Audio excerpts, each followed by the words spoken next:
कांग्रेस नेता जितिन प्रसाद ने थामा भाजपा का दामन। केंद्रीय गृह मंत्री अमित शाह ने किया स्वागत, कहा यूपी में भाजपा और ज्यादा मजबूत होगी। ज्योतिरादित्य सिंधिया के बाद कांग्रेस सांसद राहुल गांधी के बेहद करीबी माने जाने वाले कांग्रेस नेता और पूर्व केंद्रीय मंत्री जितिन प्रसाद ने भाजपा का दामन थाम लिया है। इसके अलावा अगर हम बात करें तो सचिन पायलट और अशोक गहलोत जो कि मुख्यमंत्री हैं राजस्थान के, उनमें भी आपसी खींचतान और गहरी नाराजगी सामने आ रही है। काबिले गौर है कि ज्योतिरादित्य सिंधिया भी पार्टी हाईकमान से नाराज होकर के भाजपा में कुछ वक्त पहले शामिल हो गए थे।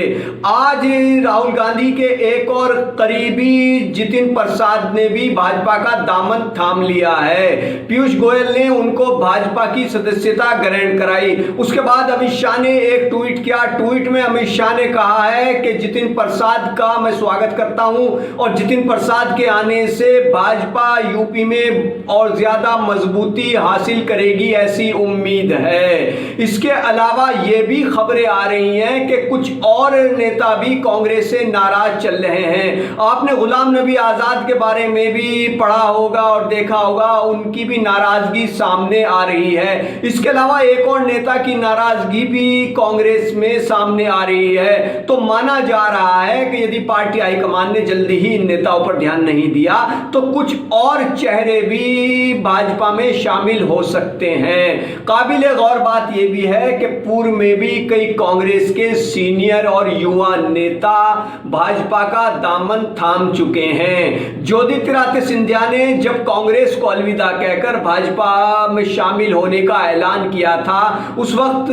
सचिन पायलट के बारे में भी यह खबर गर्दिश कर रही थी कि वो भी कांग्रेस को अलविदा कहकर भाजपा में शामिल होने वाले हैं। लेकिन पार्टी हाईकमान द्वारा राहुल गांधी, प्रियंका गांधी द्वारा मामले में हस्तक्षेप करने के बाद उनको राजी कर लिया गया, उनकी नाराजगी दूर कर ली गई और वो कांग्रेस में ही बने हुए हैं। लेकिन एक खबर यह भी सामने आ रही है कि राजस्थान के मुख्यमंत्री अशोक गहलोत ने उनसे जो वायदे किए थे या पार्टी हाईकमान द्वारा सचिन पायलट की नाराजगी दूर करते वक्त जो वायदे किए गए थे, अब सचिन पायलट ने कहा है कि इतने समय होने के बाद भी उन वादों पर अमल नहीं हो सका है। तो जाहिर है कि सचिन पायलट की नाराजगी भी सामने आ रही है और यदि वक्त रहते कांग्रेस हाईकमान ने ध्यान नहीं दिया तो सचिन पायलट भी कोई और सियासी रुख इख्तियार कर सकते हैं। तो ऐसे में यह सवाल उठ रहा है कि राहुल के बेहद करीबी साथियों में शुमार ज्योतिरादित्य सिंधिया के बाद जितिन प्रसाद भी क्यों बीजेपी में शामिल हो गए।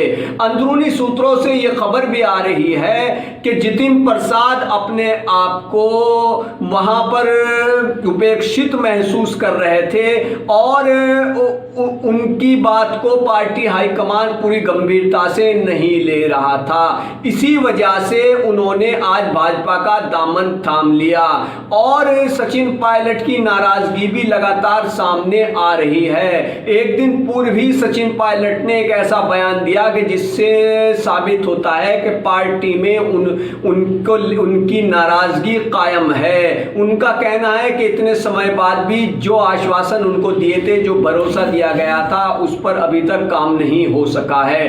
तो उधर कांग्रेस के प्रदेश अध्यक्ष अजय कुमार लल्लू जो कि यूपी के प्रदेश अध्यक्ष हैं, उनका एक बयान सामने आया है। उन्होंने कहा है कि जितिन प्रसाद को पार्टी ने कितना सम्मान दिया, कितना कुछ उनके लिए किया, लेकिन जिस तरह से उन्होंने यह कदम उठाया इसे विश्वासघाती कहेंगे। आप खुद सुनिए अजय कुमार लल्लू यूपी प्रदेश अध्यक्ष क्या कहते हैं।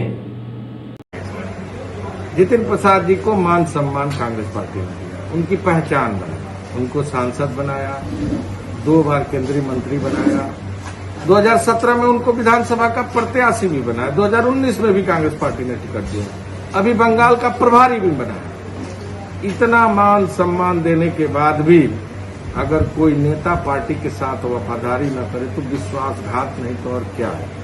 मैं समझता हूं किसी के आने जाने से कोई फर्क नहीं पड़ता। कांग्रेस पार्टी एक विचारधारा की पार्टी है, एक मजबूत स्तंभ है और निश्चित तौर से कांग्रेस पार्टी गांव, गरीब, खेत खलिहान, किसान और नौजवानों की आवाज को मजबूती के साथ उठाती रहेगी।